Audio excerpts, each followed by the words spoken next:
I know that when I teach a kid how to box for an hour, for that hour he's off the street, he's not doing anything he's not supposed to be. And if I train him properly, I know when he's out of the gym, he's too tired to do any dumb shit. It's a really sad thing when you see people choosing to not have a child because they're scared of the world they're bringing this kid in. You know, if every community had people that were like, yo, we got you, we're here to take care of the kids. We want the kids to have a better life. We want the kids to have a better upbringing.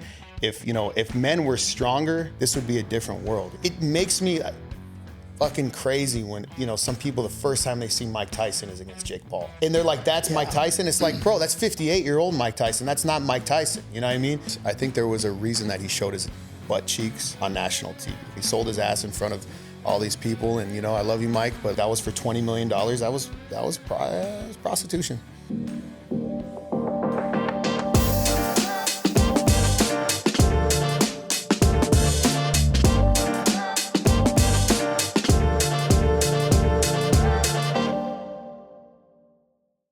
Ryan, while you're sitting here worried about being pretty, we're ready to get this thing going, and I'm super excited about today's guest. Yeah, I'm really excited too. Why are you excited? Well, he's a character. I've known him for years. He's kind of taught me how to throw some punches, some kicks.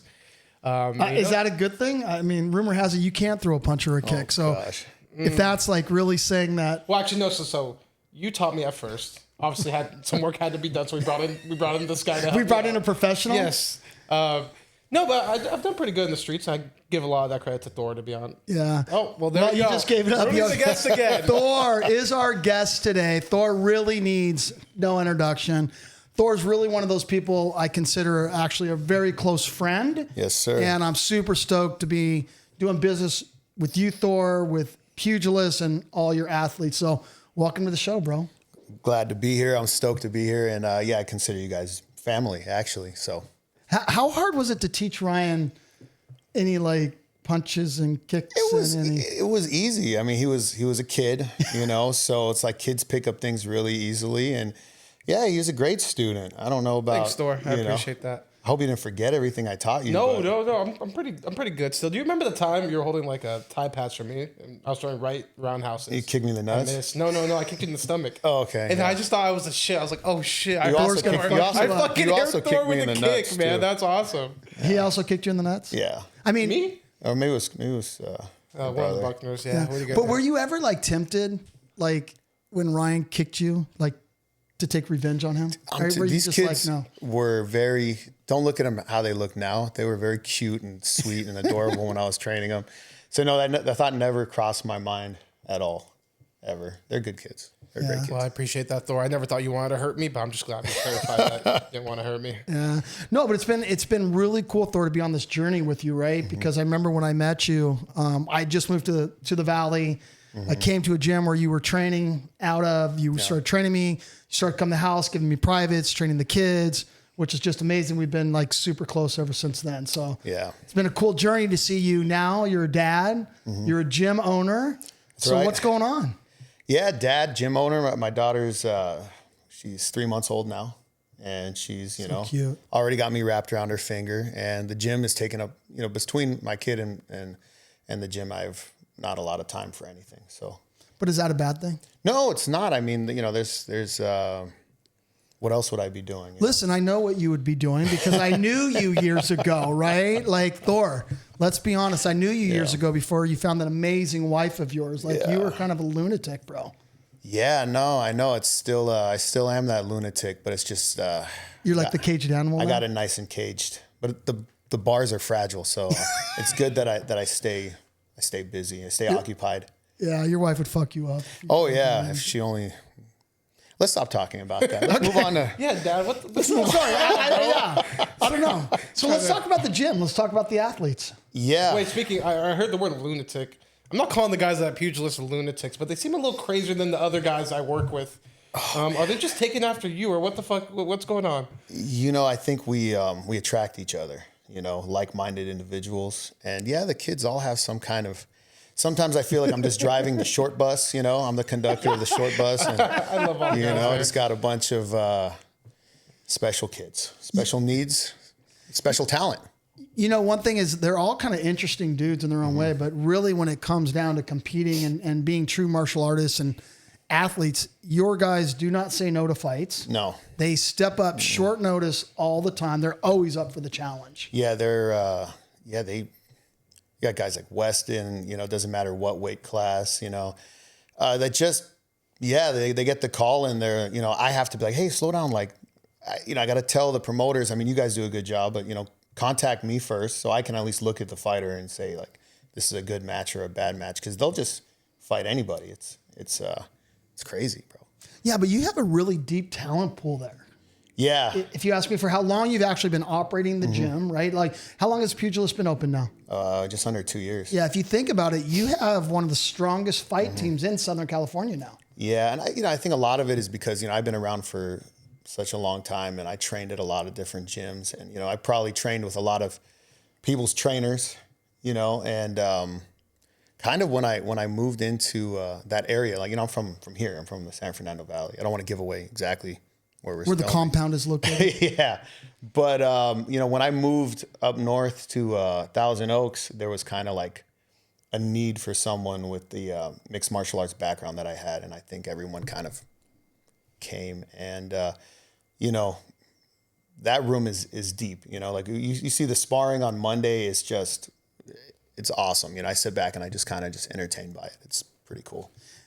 Yeah, no, I can only imagine what the sparring days are like there. And like to what my dad said, I mean, I think at least for the rising stars, like the amateur pool, you guys probably got, if not the best team, one of the best teams with guys that are about to be going pro soon. Yeah. And, that's, go ahead. No, I was going to say, so you've got this batch of rising stars where a lot of your guys are ready to make that jump, right? Yeah, they're pretty much all ready to make the jump. I think, I didn't have any amateur fights, so I understand the way I look at it. I don't really like, having too many amateur fights, because I feel like the amateur, like we see the rising stars talent. I mean, the fights that you're getting out of there, you can't really see a big difference between pro and amateur. They're pro level fights. In my opinion, they are, and you're taking a lot of damage, and you're going, you do 10, 15 fights as an amateur. It's like, that's a whole career. Yeah. That's a whole career right there. So, I think that for the most part, the kids are ready. They're ready to go. Is there a magic number, Thor, of how many fights, or is it based on just the experience, or what do you think? It's based on, I'd like to see a finish in every different way. I'd like to see you be able to win by submission, win by, stoppage or knockout, and win by decision. I'd like to see you go through adversity. I'd like to see you have like tough fights.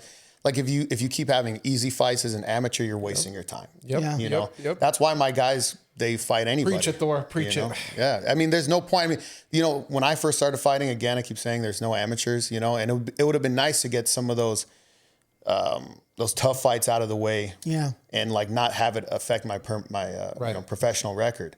These guys, they're able to just like collect data. You got a guy like Axel, like you watch his fights, you look at his record, doesn't matter. You watch his fights, like he's always been like either on the winning end or the losing end of a razor sharp decision, and he's just gaining valuable data, fighting the toughest guys out there. And like, okay, we made this mistake, now we can fix it. Oh, you did this right, let's expand upon that. And to me, that's the purpose of amateur. So like, I don't think there's a magical number. It kind of depends on who you fought and what the result was. Like if you keep on losing and losing and losing, it's like, bro, maybe pro isn't for you. Yeah. Because you can get really hurt, 5-minute rounds and elbows and knees to the head. If you're not ready for that, it can be a nightmare. So you spoke about Axel, and I think he's really a student of the game, if you ask me, because no matter win or lose, if you see what he posts, it's all about growth. Yeah. Learning, taking that next step, which I think is a really good thing as far as it comes to Axel's mindset. first fight hit me up directly. I don't think he was training with you yet. No, he wasn't training with me. He had zero striking. He just hit me up. He's like, "Oh, I'm cool with these guys." Like, so I was like, "Oh, they're cool." He's like, "Let me get on the card." So I checked him out a little bit. Okay, we can get you on the card. He's like, "Send me some names at 170." Okay, so send him Jonathan Wineland. Takes a fight.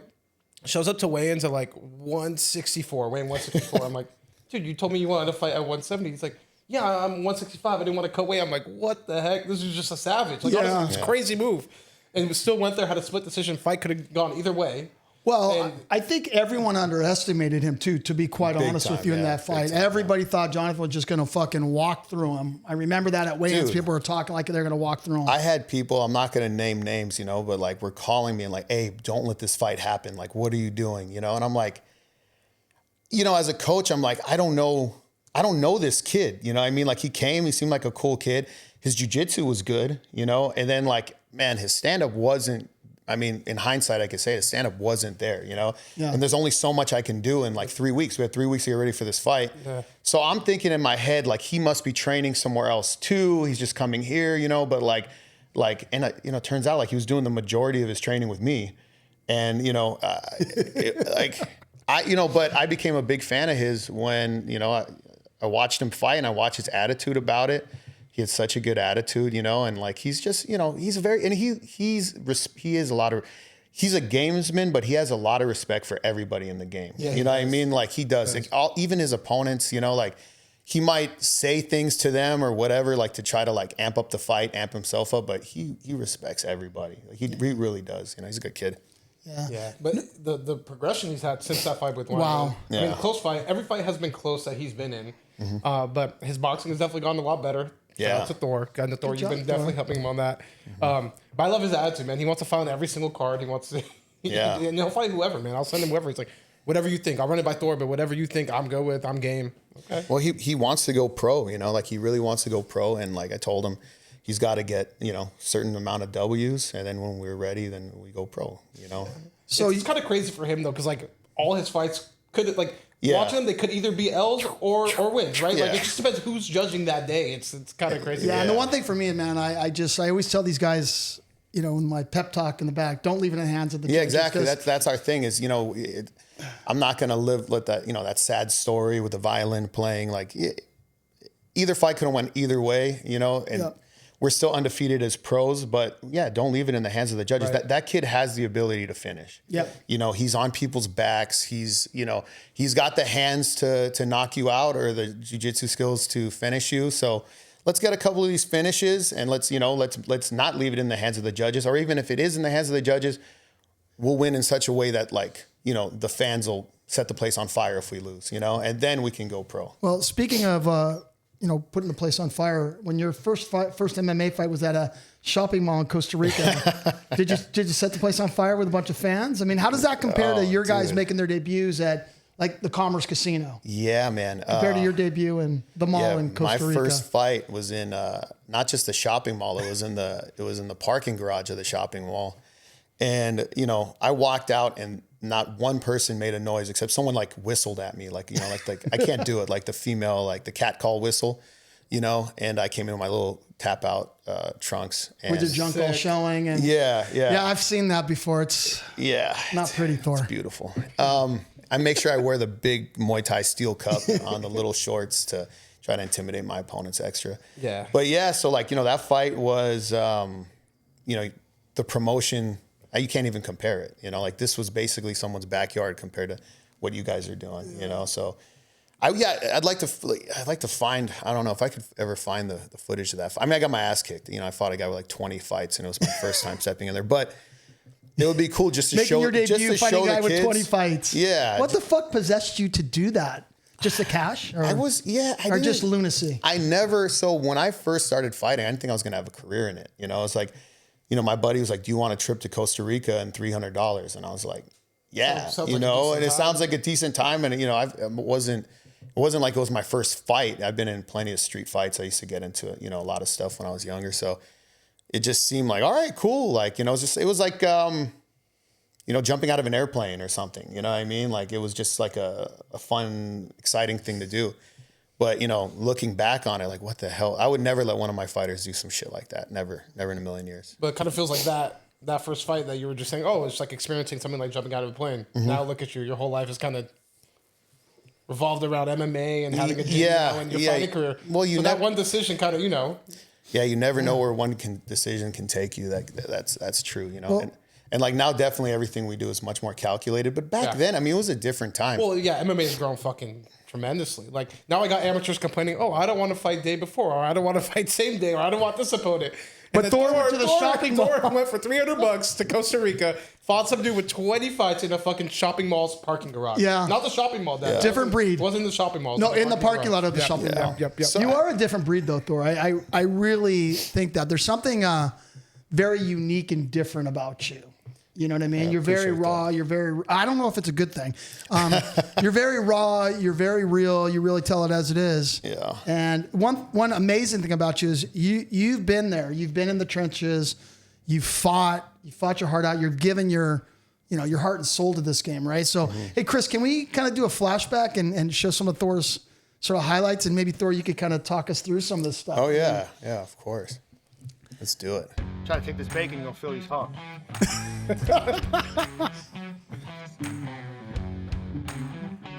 Oh, roll him over, Thor. Such a sweetheart, though. I was there for that one, Thor. Yes, you were. You were there for most of these, actually. That's Look at those chops on you, though. yeah. That was for Long Beach Fight Night. People don't be knowing about that. That's some old school. Yeah. Skancke stomps into the middle of the ring, goes under the gloves. Overhand incoming. Yeah. You killed this dude, bro. This is for good old Bellator right here. Yeah. Boom. Nick Williams. Yeah. Skancke charges forward with a 1-2. Let's stand and pull up against the cage. This guy actually hit me with some good Both shots. fighters trading. Oh. Ooh. Is that good old Mike Beltran in there? Yeah, it's Mike Beltran. This was a crazy fight. Sorry, I broke that guy's jaw in 2 places and Bro, that up kick was amazing, bro. snapped his. Yeah. I was there for that one. Yeah.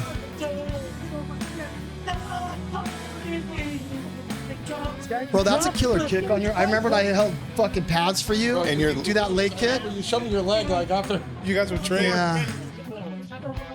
I love the leg kick. Yes, you do. It hurts though.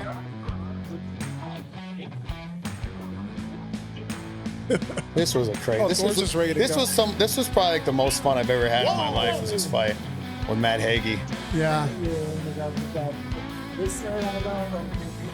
So blessed to fight for Bellator. It's unbelievable. Yeah, well, if you look at the regional stuff you did was cool, but then getting to Bellator, right? That's Yeah, the big stage. I already decided I didn't want to fight anymore. And then I got the call for Bellator, and it was just, Couldn't say no. I couldn't say no. And it was on the undercard of Fedor Emelianenko, who's, one of my favorite fighters of all time, maybe my favorite fighter of all time. Did you think McWilliams was like tapping your bunhole, or was he tapping out? Like Both. Okay. Yeah, they're not mutually exclusive.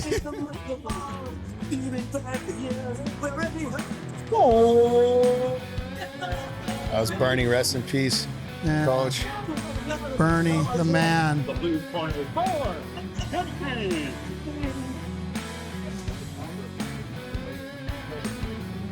You know what? You gotta have a couple of drinks, man. Really sit down. Maybe love you, cut Thor. some weight. Cut 11 pounds and then sit there. Be like, that should make sense. Yeah, I think what's really cool about you is, with your athletes, you've been there and done that. So these guys can't, say anything to you. Oh, they still do, yeah. Really? Yeah. Who's your biggest problem child? Like, who gives you the most Fuck, lip over man. there? They all do in a way, and it's all different, It's all like, it's not, probably Danny Lavasila. No, bro. don't. Yeah. We don't do that in this podcast. Yeah, somebody tried to say something about Danny on the podcast, and Ryan said, "You don't talk about Danny Lavasila." It's just, he just, like, I can't say anything without him having something to say about it. He's just, I love that kid. He's, he's my hero. He's a but people's champ. He's, they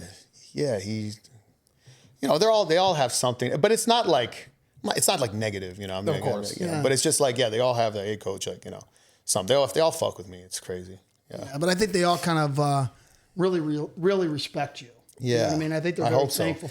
No, bro, we talk to these cats all the time, and they really respect you and really what you're doing. You know what I mean? They really, really do. Oh, they're good kids. I like them. So, Thor, it's also been a really interesting year. What are your thoughts on the election? Oh man, I'm glad you asked. What, bucked up Fucked energy. up, bro.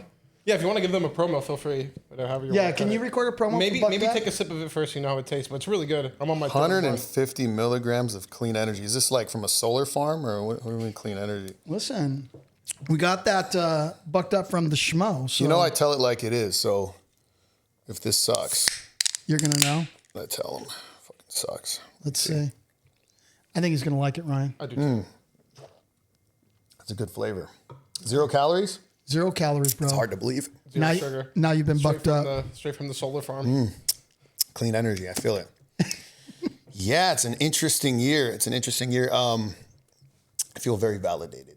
Yeah. You know, I was getting kind of depressed for a while. I felt like I was disconnected from the people in this country. I was like, damn. You know, like the media spins one narrative, and this one's been hard because you know you lose. Like the battle lines have been drawn so clearly, and like you know, I have family members that like I rarely talk to anymore because of it. I have like and for me, family's everything.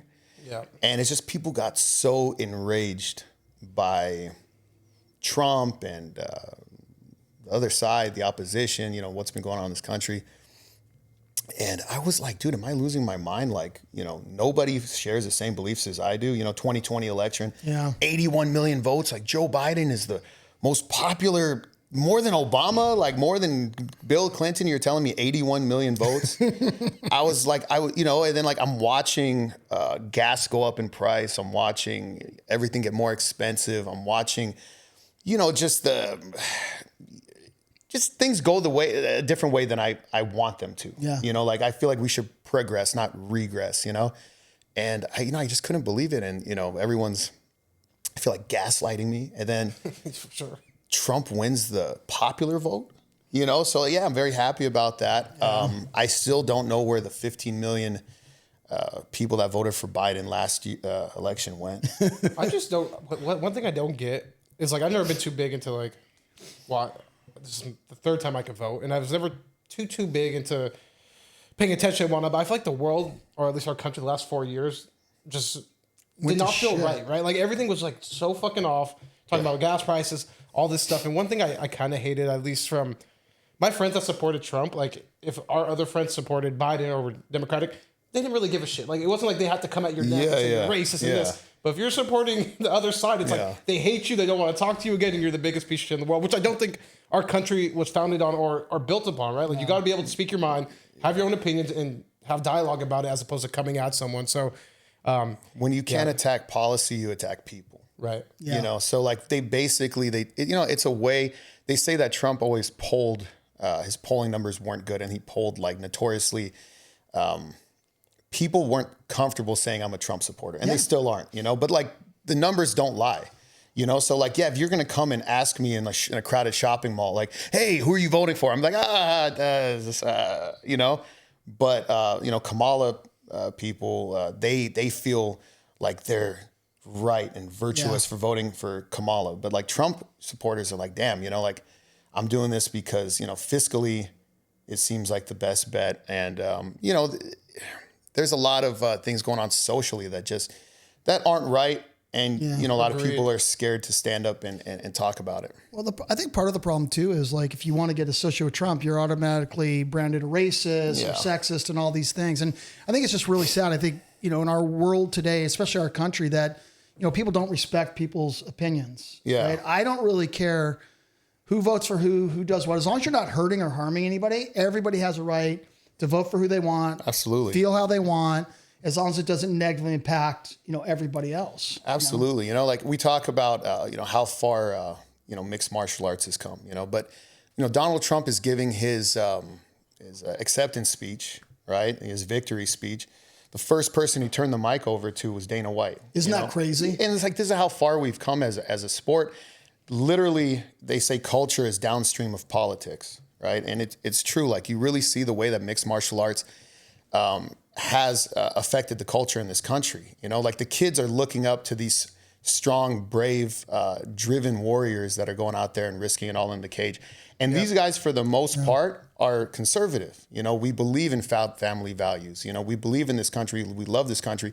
We believe in hard work. None of us are taking handouts. Like we're all literally breaking our back to make a living for our families and stuff. So, and we do identify with Donald Trump. I know Batista doesn't, but whatever. Well, listen, I mean, I there's things I don't like about Trump, just the way he messages things. I don't want to have a beer with the guy. I mean, I don't. Well fucking said, bro. You're not going to bring him over for fucking dinner. Yeah, I don't. But who's best suited to lead our country out of this darkness, right? And I think why. And I know this is going to sound cheesy because we're running our own MMA promotion, but you really got to give it to Dana White. Yeah, that guy is an amazing fucking dude. I have this. I know you guys are going to laugh at me. I have this saying now because as we build this promotion and looking at what does next year look like, what are our next steps? In my mind, I'm honestly thinking, what would Dana do? What would Dana do? No, seriously, I know it sounds fucking funny, but it doesn't sound funny. That guy sounds like what a logical person would think. He's the top of the heap when it comes to mixed martial arts. And for you to be is it like, just mixed martial arts though? I mean he's power with the slap. UFC, but well, yeah, we won't even go how you feel about power slap. But if you really look at, it's mixed martial, but look at the empire he has built, and look at how many people he employs, and. You could talk about fighter pay and all that controversy, but from what I understand, all UFC employees are very well taken care of. Yeah. Very loyal guy, very supportive of his team. Where do you find that in today's world? I'm sure you find it in a lot of good businesses. It's a good business model. If you want to have a successful business, you got to take care of your people. Yeah. I'm doing it on a small scale because I have a small business, but I never forget loyalty, and I never forget the people that help me. And it's like, it motivates me to get up in the morning and do my thing is because I'm not just doing it for me. I'm doing it for my kids. I'm also doing it for the guys, my trainers. I want them to not have to work a second job, So, you got to take care of the people around you 100%. And I think we can all learn from people like Dana White. Yeah, I think so. What would Dana do? What would Dana do? I love it. I know it sounds dumb. I've been saying that a lot. But I totally agree. I mean, he's the best MMA promoter, if not combat sports promoter, probably ever. Still on top of his game. And he's taken something that was so taboo back in your day, taboo, outlawed in places, human cockfighting, and made it mainstream. Now he's sitting next to the president of the United States. I mean, he was a big part of Trump winning this election, I believe, too. Right? Of course. If you listen to it, and I honestly believe it, like Dana was talking about, social media won this, election. I really, obviously you guys can tell just from hearing me talk for a few minutes who I voted for, right? But, I just want to say, I think that the guys who were taking care of the Harris campaign were kind of like those boomers that are trying to figure out how do I get this Netflix to work, I don't think they really understood. They were still let's give $1.8 million to Eminem. He was cool, let's give, $10 million to Beyonce. Let's give this money to these people that it's done. We don't care about your celebrity endorsements anymore. Right. If it doesn't work, it doesn't work and it's phony. Right. But what was going on with the social media with watching Joe Rogan slowly go over to Donald Trump, watching Elon Musk go over to that side. I saw something online and someone said all the people endorsing Trump are hardworking businessmen that have gone far in life and have a good head on their shoulders. All people endorsing Kamala Harris are probably a part of the Diddy party. The Diddy party. The Diddy party. It's kind of true. You see who was endorsing Trump and who was endorsing Diddy. Kamala Harris. Yeah. Well, but you also see it's just more honest. The guys that voted for Trump, they voted in their own best interest. The guys that voted for Kamala or said they voted for Kamala seemed like they were just what was the policy that they were against? How did a Kamala Harris presidency affect them? How did it make their life better? To me, it's they already got their bag and they didn't care anymore. They don't care about law and order. They're sitting behind a gated community with armed guards, and it just didn't make sense. Well, it just, you saw it was just an extra couple $1 million that some campaign gave them, and that's why they voted. Well, who's leading the charge for defunding the police? It's all these rich fucking people that live with security behind the gated, beyond the gate, private communities, right? Absolutely. I had to move. I used to live on Winnetka and Satakoy, I didn't live behind no gated community. And my wife was I'm scared to walk the dog in this neighborhood, and got pretty bad. And, I lived in the Valley my whole life. I never thought I'd leave. So I had to move, It has really deteriorated over the last several years, right? So in all my years on the planet, I've never seen it this bad with the homeless issues, with the addiction, the mental health issues, and everything going on in the streets. And I think that, just the current state of affairs perpetuates the problem. And I think with sort of a change in regimes, I think it could turn the country around, because I think we got to make, I know it's going to sound, we got to make America great again, right? No, we do. We got to get back to work. We got to value hard work. We got to honor, honesty, and not this fucking, hype. You know what I mean? We got to make California great again. Like, if you see, look at California. How is California a democratic fucking But you state, see, like, this election, all the places that flipped red, it's Gavin Newsom's going to have to do some stuff. Proposition 36 passed, which is a step in the right direction. We have, you could see it. Proposition AB 109, Proposition 47, Proposition 57. When those propositions passed, I think about 4 years ago, you could see, like, in real time, all of a sudden, smash and grab robberies, people just, doing drugs on the street. All of a sudden, people are just camped in front of your house. All of a sudden, there's just RVs pulled up. And you just watched in real time, just the city just kind of like go downhill, the county go downhill. And I think that, this experiment didn't work. Yeah, I think sure. Gavin Newsom's probably scared. And I think, if he wants to stay in office, and if he doesn't want this place to flip completely red, he's going to have to do some stuff, because like giving out stimulus checks and just like virtue signaling isn't enough, man. You got to do more than that. The handouts have to stop, right? Like, it's got to be an equal playing field for everybody. And I have a saying, earned and deserved, right? You got to earn it. You know what I mean? And you got to deserve it to be given it. And if it's a handout, it has to be something substantial. You know what I mean? Like, you give $2,000 or something, that money's gone. And what did it really do? Yeah. It did nothing. Like that money, and then we're, now it's all of a sudden inflation because we're just handing out money. We're devaluing the dollar. Like, let's do something that's going to build the people up, instead of giving a person a fish, teaching them how to fish and making them stronger, making them better, giving them something of value, The tools to be successful. So, absolutely. Talking Talking about building, Thor, right? Pugilist's been open 2 years, and I think you've got some exciting news. Yeah. Well, let's see. I don't want to jump the gun right now, but we are so we're finally part of the Chamber of Commerce. We're doing our ribbon cutting, which is long overdue, and we're working with the city now officially. Our project, Pugilists of Promise, our boxing program for underprivileged kids, at-risk youth. We got that. We're officially working with the city of Thousand Oaks and Parks and Recreation. We're working with them, and we're going to be doing a mid-marathon. And this time, the mid-marathon is to promote or to pay for our program, because it's like my gym is starting to get a little bit crowded with all the kids that we're helping out. So now I do have to expand.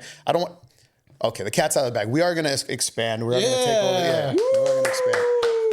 Yeah. It's just I'm nervous and apprehensive about it, because it's like I'm expanding, but it's also like I'm not expanding because I'm making like $1 million more. I'm expanding because I got a lot of kids that I need to help, right? And they're not. It's not like I'm making money off of helping kids. I'm making myself feel good. Well, and you're changing lives, though, at the end of the day. I remember ever since we known you, you've been doing some type of charity work, whether it was Mitch for Meals and all that other stuff you used to do. So, I think that's what this country needs a little bit more of, people to actually take action and fucking maybe help. Thor for president? I was thinking that. I swear that was in my mind, and I was going to say it, and I was like, you know what?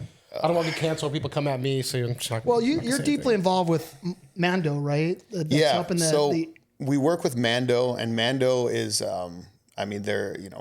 they're doing a lot of good stuff in the community.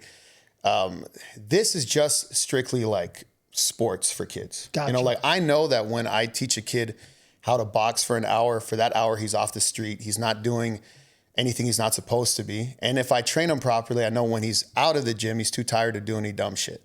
And I know that, we have a contract that we sign with all the kids, and, that contract gives them something to value, right?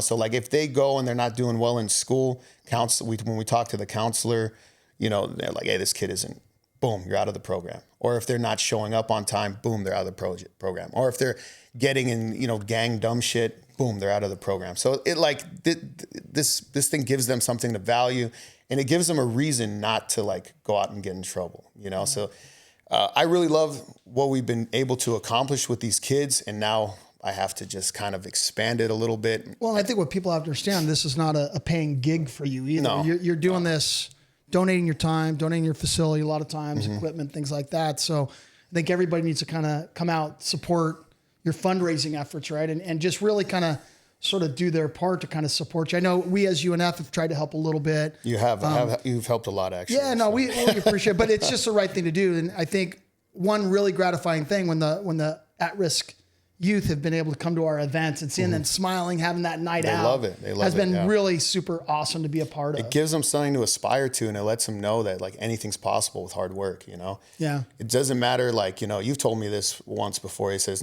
not about where you're from, it's about where you're going. And, you know, these kids, they need to believe that this is the land of opportunity. Yep. And fighting is something that really shows you, like, with hard work, you can accomplish anything, you know? That's cool because they probably get to see that firsthand, whether it's seeing Weston training in the room or Carson. Yeah. And they come to the event, the lights are on, we're at Commerce, the lights look good. Yeah. You know, and they see Weston fighting or defending his belt, like, oh, Weston trains at Pugilist with Thor. He's probably doing this. You know, it gives them something they can be like, oh, you know what, I can maybe do this too if I dedicate the right, I think, dedicate. you know, a lot of these people in the world today are, I call silver spoons, have been given everything, right? And I think at the end of the day, when you look at kids like this, they haven't been given a lot. They've had these tough upbringings. So really sometimes they can't see what their future could be. And I think when, like you're describing, like when they see like, I can really make something of myself, people do care about me. You know, Mondo cares about you, Thor care about these guys. I think it just takes one person to make a positive difference in somebody's life at the right time, right? Yeah, you know, when COVID hit, right? You know, I don't know what the exact numbers were, but there was like a bunch of like, you know, people that were elderly and overweight, and they were, you know, dying tragically. But we have kids dying of fentanyl overdoses every single day. We have kids dying of gang violence every single day. We got kids dying of suicide every single day. And I don't see the same amount of resources put towards that they put towards this, you know? It doesn't take much, man. You know, these kids are our future. They're our greatest commodity. And like, you know, what I'm doing is what I want to see everybody do. You know, I think every boxing gym should have a program like that. It really doesn't take much, man. It just takes time, you know? It takes a village to raise a kid, man. You know, like just get out there and do it, man. Help these kids. I hope the government, you know, local governments, like they see what we've been able to accomplish with the kids. And I hope that, you know, they're able to give more resources, man, because. And I think there's something about mixed martial arts too that can help these kids a lot more than whether you get them into like an after school basketball program or something. I think martial arts teach you discipline for sure. You got to respect your coach, and there's guys around you that you know could kind of beat your ass. It's a little humbling too, right? Yeah, like I do think it's one of those best sports to get maybe the guys that are going down the wrong path with gangs and stuff. Get them into martial arts. I'm telling you, I think it teaches all those great values more than any other sport would as well. Just something, man. It just they need, you know, they need someone to listen to them. They need someone to see them. These kids need to be seen. And you know, it doesn't really matter what the sport is, dude. Just, you know, I don't know basketball, so I teach mixed martial arts. You know, this is all I know. But do something for the kids in your community. You know, like it's crazy. You know, like we have all this. You know, another hot button topic. We talk about abortion, right? You know, it's a shame. But I'll tell you, 100% of these ladies, maybe, if the man was raising the kid, wouldn't want to have an abortion. You know what I mean? Like, raise your kids, you know, or make this a place where like kids can go out there and like be taken care of. You know what I mean? Like, it's a really sad thing when you see people choosing to not have a child because they're scared of the world they're bringing this kid in. You know, if every community had people that were like, yo, we got you. We're here to take care of the kids. We want the kids to have a better life. We want the kids to have a better upbringing. If men were stronger and were able to take care of their kids, this would be a different world, you know? Well, what's happened to that sense of responsibility, right? So I think that's something that hopefully culturally we can really bring back. Like, you know, it's our responsibility to raise our children. We're talking about on a different thing, like what's our why? Like my why in life, I don't give a fuck about myself, to be honest. My why is my kids. Yeah, and your grandkids. My grandkids. Like, don't let me forget Kaya and Noah. Kaya surpassed everyone on the list. Listen, Kaya and I have this like weird, funky bond. Yeah. Kaya, like, she had some serious issues when she was a baby. Everybody didn't think that she would be okay. She's perfectly fucking fine. And her and I have bonded since she was 6 months So old. funny. Like, She's the funniest. I mean, not the funniest. Sorry. Well, she is funny, but like the smartest 6-year-old now that you'll ever like meet in your life. My dad would look at her when she was like 3 months old, and he's like, she's gonna be the professor. I'm like, what do you mean? Yeah, I called She's like, it, bro. She's a brain. I could tell like she's gonna be so smart. Yeah. She really is. Like everything has to make sense for her. She'll call you out if you're wrong. Like at 6. she uses like all these big words and stuff. You're like, dude, what the heck? But going back to the why, like, people have to understand really what their why is and what their obligations are in life. You know what I mean? And I think, Thor, one thing that we as UNF, it was, Ryan, I don't know if you want to talk about the scholarships that we want to start doing next year for the gyms for underprivileged kids or. Yeah, no, I mean, listen, I think we respect all that you're doing and stuff. And we want to do something similar as far as at least just helping the underprivileged kids and people that need help for, I guess, a different avenue in life or just, people we can help. So we do want to work with gyms that are like-minded, people that are like-minded and share that same vision, but definitely something on our radar. I think we just got to execute. But, our families share those same views like you do. We do want to help kids. We think things do need to change and people need better opportunities. So however we could help, I think part of like what UNF is founded on, I think we are, I don't know if you agree or not. I think you do, because when we started talking about building this promotion, I consulted with you and I said, what's wrong in the MMA community? What's wrong? And what needs to change? I don't know if you remember those conversations. I do remember those conversations. But I think we as UNF are trying to do that. Like, and that's part of like our content collection day, profiling these kids, getting them these interviews and really making them feel special, not like a number, right? I think that's really important to make people feel like they are valued and that they're not a number. Attitude of gratitude, I live by that too. Yeah. I learned that from you. Man,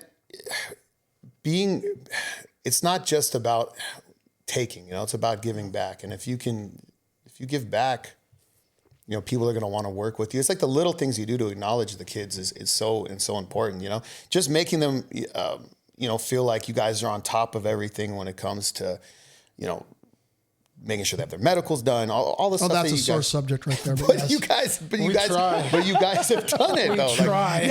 But at least it wasn't, bro. I've seen promotions that are like, oh, you had a bad experience, like get fucked. So you know what I mean? Yeah, like you guys are like, we made a mistake.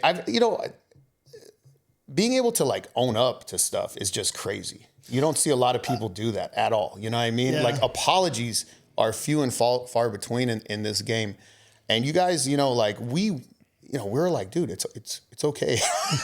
Well, look, I think one thing that the Buckner family, we're very self-aware people, right? And we try to do what we call code switching. Yeah. Which is you always want to understand how the other side feels or what you're doing, is making the other side feel and try to put yourself in their shoes.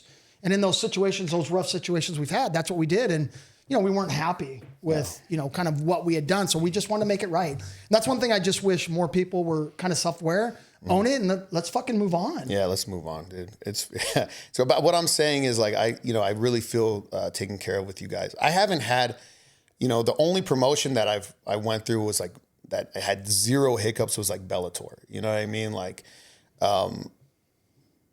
every other promotion, I could tell you about, going to Vegas and like not having the right hotel room and this and that and this.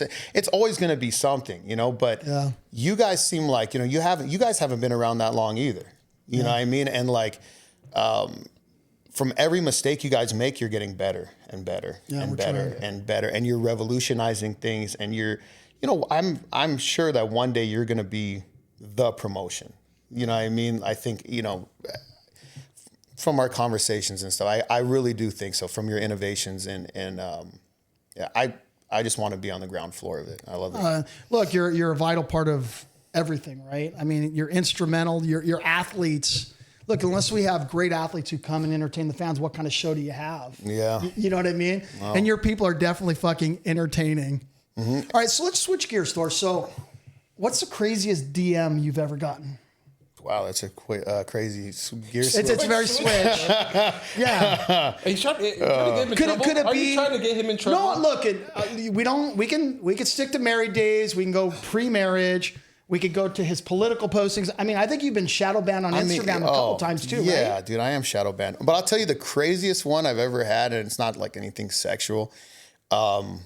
Literally, like when I remember, like, there was a while where I was fighting a bunch of dudes from Millennia. Yeah, yeah. And then, like, for some reason, every fight I had was with Millennia. I think I knocked out Hagee, and then they sent another one, and another one, and another one. And I love Batiste. He's like, Boom, boom, boom, yeah. boom, boom. And this dude, he had like a record of like 3 and like, it wasn't good. You know what I mean? 3 like, and 16 or something? It wasn't like, I don't even think he had that many fights. But then he like, he was an African American gentleman. And he's like, "What's up, cracker? You ain't nothing but a cracker." And I was like, one, I'm like half Iranian too, which I forget. I mean, it doesn't matter. But I mean, like, it was just like, it was like the most racist, like, he's like, "Fight me, you cracker." And I was like, I see what you're trying to do. You're not like at that time, like we were trying to like, I wanted to get that King of the Cage title and I wanted to move on to the UFC or Bellator or something. And this dude was just like saying some like insane stuff. Like, you know what I mean? Like, and that's never happened to me before, like, so, I mean, that was I never expected anything like that. And then, I remember I sent the screenshot to Chris Cully and he was like, "Oh my God." Like, who is this guy? Like, he was like, "Could you imagine if it was the other way, like heads would roll," And I was just like, that was probably like the craziest one, I guess. Have you ever seen that dude? No. Have you ever seen any of the fights? No, I've never seen him at a fight or anything like that. That used to happen to us all the time. I mean, Thor, I think we should make that fight though. Have this guy come punch you. well, I want to ask Thor. Oh, go ahead. One more fight ever? Maybe one more fight? I don't know, bro. I can't train without getting injured. So like what I do now, it's like I'll do a jiu-jitsu tournament, but I won't train for it. I'll just show up. Like I did Grappling X a few months ago. I had like 8 matches in like 45 minutes, which is crazy, cause I did well. I double golded and I double golded and I double silvered. And I felt annihilated for like 2 weeks after, but I'm like, maybe I just, either find a different way to train. 'Cause I definitely can't train like I used to, like if I spar, even if I'm like not even getting hit in the sparring, like I kick somebody in the elbow, my foot hurts. It's just the body doesn't, also if my wife she'll kill me. You know what I mean? Like I have a whole side, like her, my in-laws, my whole family will get together and lynch me if I try to fight. A real can, like. I don't want to fight a can. But the problem is. What if it's Ryan? Oh, God. Ryan would probably beat me up right now, bro. I don't know. I don't that, no, bro. I don't think that. I don't think that could ever happen. No, not yet. Give Thor like 20 more years, and I think I might take him. No, I mean, look, I love it. If there's one person that loves fighting, it's me. So like, I'll still jump into a jiu-jitsu tournament with 0 training and just, come off the couch and do it. But a fight, like I really respect MMA. Yeah. You know what I mean? Like I would never disrespect my sport by like having like a circus fight, kind of like how they're doing in boxing right now. Right. Like, this thing is, it's my first love. You know what I mean? It's something, it's everything to me. It's my passion. I don't think I respect anything more than I do this sport. So, nah.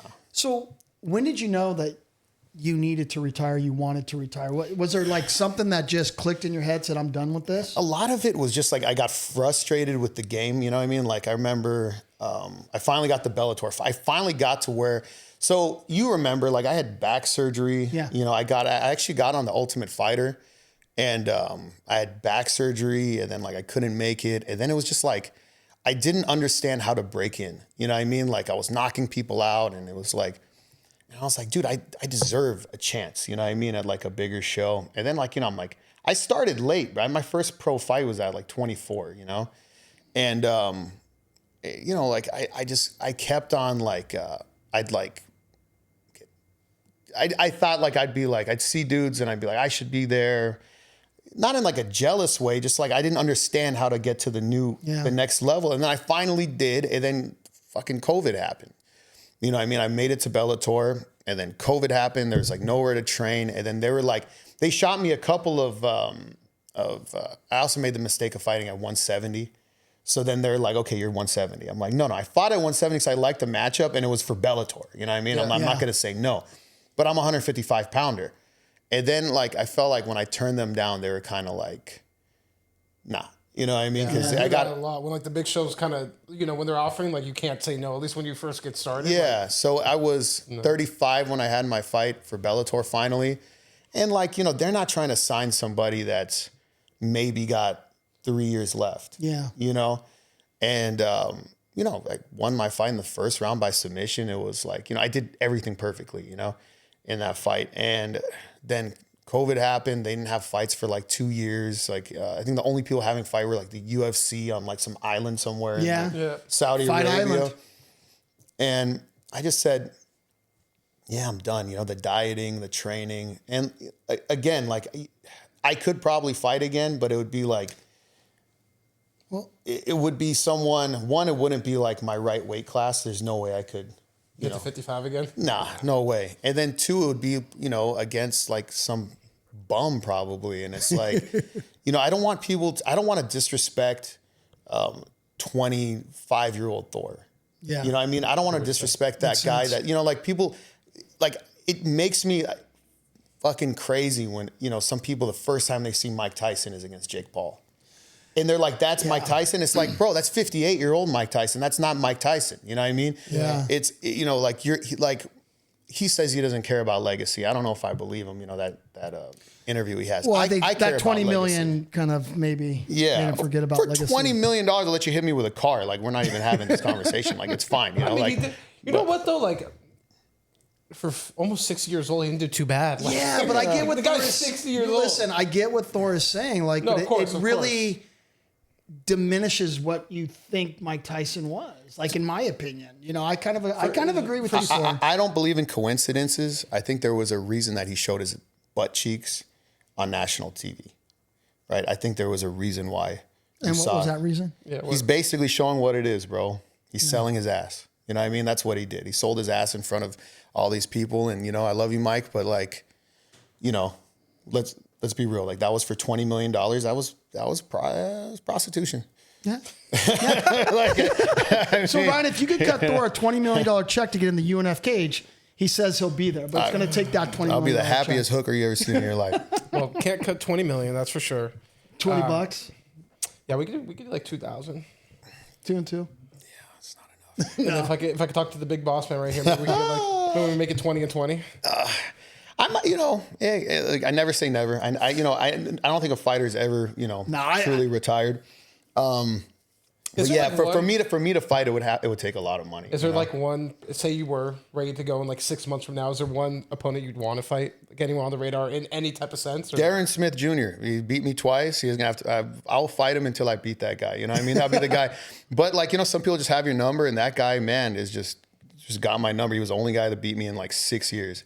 Like every time I fought him, I remember like I fought him in the Saboba Desert. It was like I was overly confident I was going to beat that guy. You know what I mean? I come out and I hit him with a punch that like I was knocking people out in the first round, and he just ate it and looked at me, bro. You know what I mean? And I was just, I'm just like, this guy was just, I hit that guy with some punches that, I swear I would have folded a bull with, and nothing, And then so that's one guy, and he was also very disrespectful to me after, I retired, and he's like, "That's right, bitch," like. You know what I mean? Like, that surprises me with Darren. Like, yeah, I don't know, bro. Like I just like, he's just like, he doesn't say shit to me when we're, in public. He's very respectful, but he's got that Hollywood. What's his nickname? Hollywood. So he's like trying to be like a bad, edgy guy. I get it. I have a character too.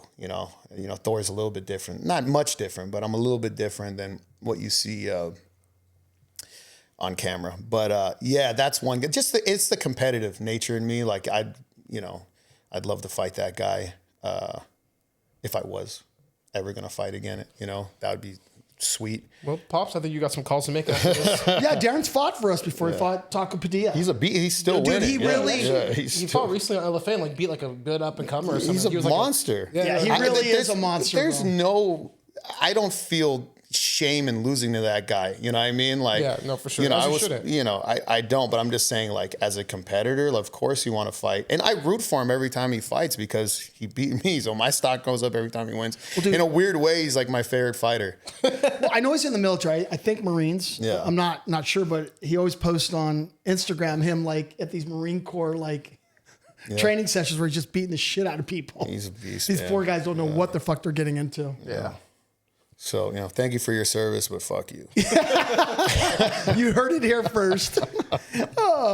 So Thor, what are some of the craziest moments at the gym with some of the athletes? Stories that haven't left the gym yet that you're going to share first here today. It's always There's got to be a always- Danny Labastida story. There's got to be a Weston story. Definitely an Anthony DeSimone story. It's always Weston, man. It's I was always. gonna say I have a feeling it's Weston for some reason. It's Weston is the nicest kid He's just so in the competitive, right? I feel world, like but he's such a competitor. Yeah, exactly. You know what I mean? Like it's always Weston, dude. You know, like Weston, just like he's like dude. You know, like when I had my babies, like the first guy to bring like a basket with a thing for the baby, and like, bro, I love the kid. You know. But I mean, he will beat the shit out of you, bro. You know, and not have, and like, bro, if you have a second where you're doing well against him, he's gonna try to kill you. You know what I mean? Like he's that much of a competitor, and like he's mean. Like he's fucking mean, dude. He's mean, bro.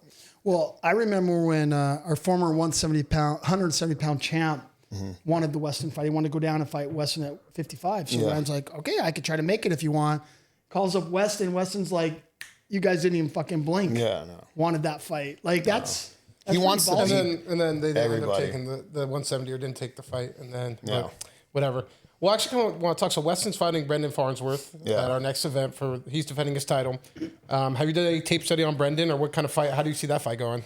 So here's the thing, man. Like when I look at amateurs, it's very hard because I know how much work I put in, and I see how much these kids can change in one camp. You know what I mean? Like, so I'll say, like, based on what I've seen from Brendan Farnsworth, he's in a lot of trouble. You know what I mean? If something changes in his game, like if all of a sudden his hands get really good and like, but like, you know, he's got great jiu-jitsu. Weston has the best jiu-jitsu in that division, in camo. I mean, you could look, what is he, like the top 3 fighter in California or something right now? He's got better jiu-jitsu than number 1 and 2. I mean, he's a black belt. He's excellent. He does things that are incredible. So if Farnsworth thinks he's going to come in and out-grapple Weston, like, you know, good luck. But it's gonna come down to stand up. This is, I always say, styles make fights, you know. So if it's like 2 great grapplers, it comes down to stand up. And Wes doesn't get hit, man. He doesn't get hit. He hits. So I think Farnsworth is in grave danger, you know. But if I was a betting man, and I am, and I can't wait till UNF is, I can get on some bookie site and start betting on it. But yeah, I'd bet the house on Weston in this fight. And I'm not just saying that because I'm his coach. All right. Weston's looked actually amazing his last few fights. I mean, that up kick KO of That Isaac kid is Enriquez, a beast, man. was just Enriquez like, is wow. a beast, bro. You know, Yeah. and he's a big kid. He's long. He's rangy. He's got good jiu-jitsu. He's got good wrestling. He's got good Muay Thai, and he got the shit kicked out of him. You know what I mean? He wasn't able. People were just like, oh, it was an up kick, bro. He was losing that whole fight. You know what I mean? He wasn't touching Wes. Wes is such a gamer. He's ready for pro. You know, he's ready for pro. So what is the plan with him? I mean, is he gonna like do this his next fight and then go pro? Or what's He the plan? wants to fight. What's his name? Cisco. I don't think I don't think the commission would allow that because Cisco's got so many fights. Wait, he wants to fight Cisco Rivera, the guy fighting Alba Morales right now? He wants to come out and fight Cisco or someone that's fought in the UFC. Like he doesn't have time to waste. Like he wants to come and fight for UNF, and he wants to fight, you know, the best ones that are out there. You know what I mean? Like That's nuts. And like, yeah, dude, bro, like the kid has so much confidence, and it's deserved. You know? No, listen, I think there's no doubt he can compete with even right now or like, you know, maybe a couple pro fights, but no doubt in my mind that Weston could do that. I was so surprised when I heard told Cisco's him name. I was just like, what the hell? Look, I love Cisco, you know, but it's like I think it's a good matchup. I said I don't know if the commission will allow it. And also, like, out of respect, like, you know, we have to like make our name before we fight a legend like that, as a pro, which is why, I always say like, just, too many amateur fights. Like the thing is Wes now has so much film on him and he's accomplished so many things, but it's like, it doesn't matter. Like we need to go pro, Yeah. So like, that's the dilemma, I guess you could say. Yeah. But yeah, that would be a cool fight. Dude, that would be cool. I mean, listen, if we can make it happen. Listen, Weston is not sane. Like the way he thinks, he's such an animal. I love every bit of Weston. Where were we? I think you guys were having like a type of fundraiser or something for Denny's dad, who's just passed, RIP. And then we were there, and Taco just had his first win in the UFC. And me and Weston were talking about it. I was like, yeah, that's cool. I want him to stay with UNF. I thought that was me. I was like, what do you mean? He's like, oh, I wanted that fight. I was like, it's food. Yeah, it's food. Wow. But I think Weston, you got to be that crazy though to really get to the top of the sport, the pinnacle of the sport. You got to believe you could beat all these guys, and you can't just say it. You got to really believe it. And I feel like Weston does that with all these guys. Well, this new breed of fighter, they're on a whole nother level. I think back in your day, right, Thor, it's like a guy was either a grappler or a striker or wrestler, whatever. These guys are so well-rounded now. Yeah. It's crazy. I mean, right now, I just can't wait for him to really show off his boxing. I think this Farnsworth kid is a good guy to, maybe not a good guy to do it. I don't know. I hope this guy's working his stand-up, because the whole point of these amateur fights is to put on a good show. Yeah. It's not like, when we go pro, I'm going to be very methodical and like, we're just trying to collect W's because it's prize fighting, right? But as an amateur, we want to show what we're capable of for the fans. We want to show you guys what we've been working on. We want to gain knowledge. And I think, I just hope that this Farnsworth guy is like been working on his striking, because he's not gonna do very well against Wes on the ground, and it's gonna come back up to a stand up. So I'm not sure, but I really see this fight. I see them as a jiu-jitsu kind of canceling out. Maybe I'm wrong. That's what's gonna happen, bro. And then it's gonna be a striking fight for the most part. Yeah, the good thing about Farnsworth, right? He just he's a good kid, man. He is, man, and he really respects Weston. Yeah, and he respects Weston's talent. Him too. Yeah, yeah, his talent and his experience. And Farnsworth's like, hey, I'm just up for the challenge. I need to challenge myself. Exactly. And disclaimer, I said in the beginning, I said, look, it's very hard for me to say like this is based on what Farnsworth has shown me so far. Yeah, I'm sure that he comes from a good camp with great coaches, and he's a very athletic and game kid, and he's not a dumbass. He's gonna see what it is and be like, okay, this guy's a pretty good grappler too. Let's work our striking. So he might be a completely different kid, and we might be having a completely different conversation after this fight. But from what I've seen, I just think like it's a good matchup for us. Well, most of your guys' fights don't go to decision. I mean, you really seem to train your guys to go for the finish. You never just see your guys trying to ride it out for a decision. Yeah, I don't. Again, I'm not one of those guys that. I don't like coaches that are like, we come to finish. We come to win. We do come to win. Like it's very arrogant and stupid to think that you're just going to finish everybody. Of course, like even when I was knocking people out, I never said, when people ask me like, how are you going to win this fight? Oh, knockout. No, every knockout happens by accident. You know what I mean? Like sometimes you hit the guy and he falls. Sometimes you hit the guy and he stares at you, Same thing, but we fight tactically. We put ourselves in a position where we have the best chance to win. And we look at the easiest path to victory and we try to execute that. And if that ends in a submission or a knockout, that means that we thought properly, Yeah. If it ends in a decision, like, hey, hopefully we dominated all 3 rounds. It is what it is. Yeah. But I think my dad is right. I think most of your guys, at least the rising stars, they don't go to decision too often. Yeah. There was one recently, though, with Carson Doham versus Christopher London, which broke the internet after that decision. That did break the internet. I think it, like, honestly, like, I don't care, but it's social media is a beast. It really is. Yeah. And, like, I feel like I really think that the judges hate us. They hate us. You know what I mean? Like, they hate us now after Carson. Carson already went. Carson already went and pissed off like all the photographers. When he had that beef, he beats and then now he pissed off like he's like every single day he'll post something about how much he hates Felicia O, and it's just it's like, bro, it's funny, But at the same time, it's like, dude, like we were just up in East LA for like Danny fought this kid on like a few weeks notice, and like, bro, like we won, dude. I mean, like, you know, like I can't wait. I hope they show that, and like, and they ended up like giving the fight to the other guy, Decision, right? yeah, and it's hard for me to like. Part of me is like, this is Carson's fault, but you know, but then again, at the same time, like, hey, you know, it's a decision. It is what it is. But it's like, bro, like we won 1 and 2. Like, how did you? We lost the 3rd round, but it wasn't a 10-8 round.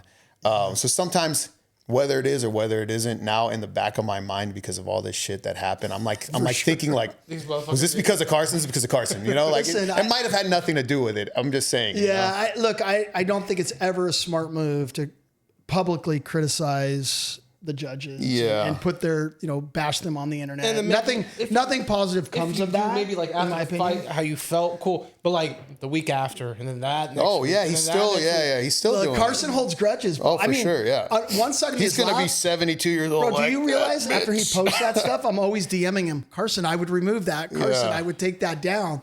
Yeah. So I'm his coach. What do you think? I'm like, bro, what are you doing, dude? Like, it's funny, but at the same time, it's kind of like, yeah. You know, maybe we should. Didn't Carson like post a poem after his loss to Christopher London? Maybe we should have him like post a poem to like the judges and the commission, like an apology poem or something. Oh man, that could be funny. I don't think you'll get Carson to do that, to be honest. But I think that'd be freaking It would, hilarious. but it wouldn't go the way that we think it would go. It wouldn't be nice. Like it would say, it's crazy. It would just make the problem worse if there is a problem. Yeah, It dude, is you what got it some is. special guys over there. Yeah, Like, I know. It's there is never a dull moment over at Pugilist for sure. But there's definitely talking not. about no dull moments, right? It's almost 2025. You know, UNF, we've got some big plans for next year. Some of that stuff we've shared with you. But what's coming up for you in 2025? What are your plans for the fight team?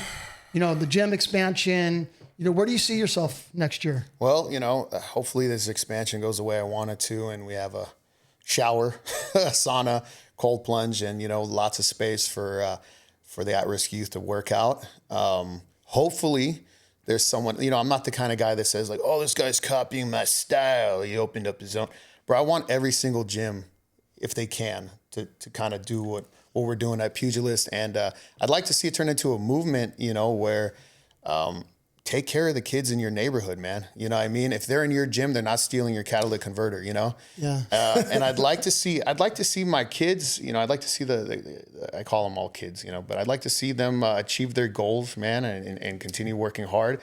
And I'd like to see UNF achieve its goals. And I'd like to see you guys get what's coming to you, man. And I say that in the best way, because I think you guys are awesome. Oh, thanks. So Thor, like, how do we get other gyms to kind of do what you're doing? I mean, is that like we should set up like a Zoom call with everybody, invite them to come and show them the roadmap? I mean, unfortunately, I don't feel the love and camaraderie sometimes from certain folks, but I mean, sometimes if you show the roadmap to people, they may follow. I mean, I know next year we're gonna start a scholarship fund. We're gonna have a way that gyms can apply to get the scholarship, right? It'll be X amount of cash. We're gonna probably do that like 4 to 5 times a year. But what else can we do to be a part of this? How else can we get the messaging out and get people to support? You know, there's an old saying that says, you'll be amazed at the things you can accomplish when you don't care about who gets the credit. Yeah. You know, so it's like anybody can do this. You know what I mean? You just have to like, you know, put in the time and do it. And like, I think, you know, there's probably some gyms that are, well, Thor already did that, I don't want to do it. It's like, dude, you know, like, you know, I'm willing to do whatever. You know that, you know what I mean? Like if you call me and you say, Thor, I need you here at this time to do this. I'm one of those guys that's going to do it. Cause I believe that you genuinely care and you want to help, you know, and there's no fakeness with you guys. So yeah, if that's an idea you have and you want to do that, I'm willing to help out anyway. But realistically, I mean, like there's no upside as far as like financially or like you got to want to make a change, and you got to want to make a difference. You just genuinely have to want to help people. Exactly. You know? And if that's what you want to do, then it's really easy to do. You know, but yeah, you just gotta have to want to help, I guess. Got it. Well, we're committed to do our part. What else, Ron? Is there anything else? I mean, we've had Thor here for an hour. This has been fucking amazing. What else? An hour already. It has been an hour. Time flies. Anything funny we could ask him? Maybe like one more good like just Thor moment. Oh, what's on your playlist, bro? What are That's you what you listening came to up right with? now? That's Yeah. what you came up with? The Yeah. playlist? Damn, dude. You know, I've been listening to a lot of like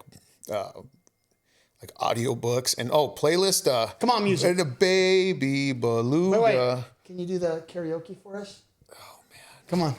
The fans want to see It's it. because I got a 3-month-old now, so it's Baby Beluga in the deep blue sea. You swim so wild and you swim so free.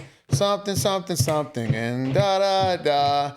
Baby Beluga, Baby Beluga, Baby Beluga. Shout out to Rafi making all the hits since back in the day for the kids. Thank you very much. Shout out to Rafi. All right, well, I think that's it for me. You got any more questions for No, Thor? Thor. Thanks so much. I think more importantly, thanks for what you do for the youth. I know you don't put it out there a lot because you're doing it just because it's the right thing to do. But hopefully, more community support. Hopefully, UNF can be a part of what you're doing and support you all. Well, I mean, now that I'm getting the expansion, I'm able to actually promote it a little bit more now. Because it has been kind of outgrowing my gym, and I was like, damn, I don't want to have to turn kids away. But now, I think, they're kind of partnering with the city of Thousand Oaks. It's getting to the point that I can actually start promoting it, because what good is a program if there's no one to come and take advantage? And, you hear of a lot of kids that are like, man, I wish this was here. I knew this was here. Well, one thing we should do is we should send our social team, to the gym once you got the expansion going or whenever you're ready. Yeah. And then, collab on, getting it out there on social and, pushing the message. Yeah. Well, I'd love to have you guys come down for the mid-marathon and for the ribbon cutting. Whatever we could do to help and support. We also have a John Fitch seminar. He's coming down to the gym. No shit. How did you fucking pull John Fitch? Bro, You got to know somebody. Yeah, no, my partner Luis, man, he's always working, bro, and Such a good guy. Yeah, he's a great What guy. a solid partner, right? Dude, he is, yeah. Yeah, he and his wife are just, I don't know, just amazing. They're awesome. People. They're a blessing in my life, just like how you guys have been. And but actually, this one, John Fitch actually kind of reached out to me. I've been kind of talking, and we share a lot of the same political beliefs.